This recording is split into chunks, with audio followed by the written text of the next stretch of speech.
Hello everyone, welcome to মুখরোচক।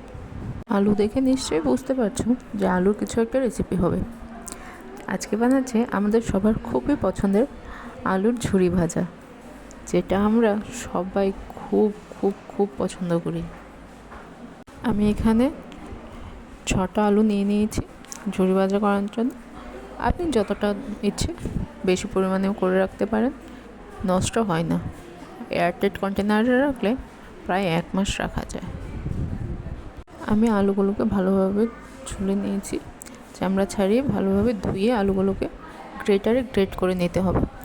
এখানে লক্ষ্য রাখবেন যে গ্রেটারের যে মোটা অংশটা আছে ওটা দিয়ে গ্রেট করবেন, পাতলাটা দিয়ে করলে কিন্তু ওটার ধ্বংসাবশেষ পাওয়া যাবে, আলুর ঝুরি ভাজা আর হবে না। এখানে ভালোভাবে আমি আলুগুলোকে গ্রেট করে নিচ্ছি সবগুলো।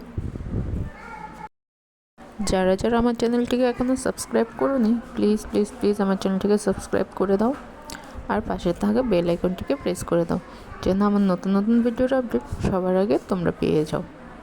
আর প্লিজ আমার ভিডিও যদি ভালো লাগে লাইক শেয়ার করতে কমেন্ট করতে ভুলো না, আর প্লিজ চ্যানেলটিকে সাবস্ক্রাইব করে দাও।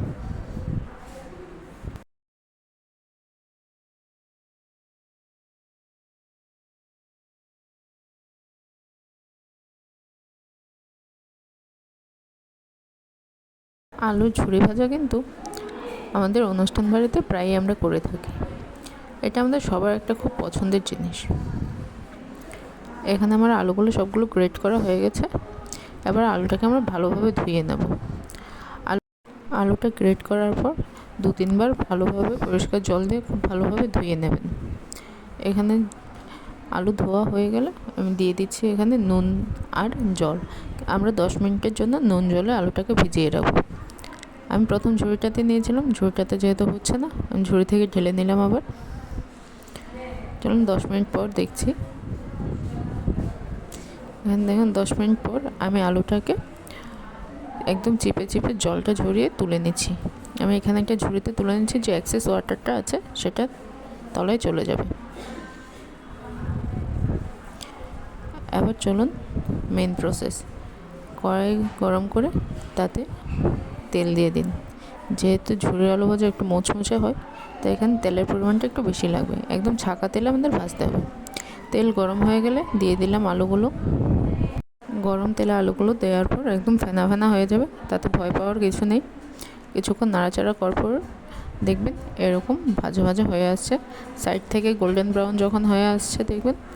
এবার নাড়াচাড়া করে খুব বেশিক্ষণ তেলের মধ্যে রাখবেন না, ওভারকুক হয়ে গেলে কিন্তু তেতো লাগবে।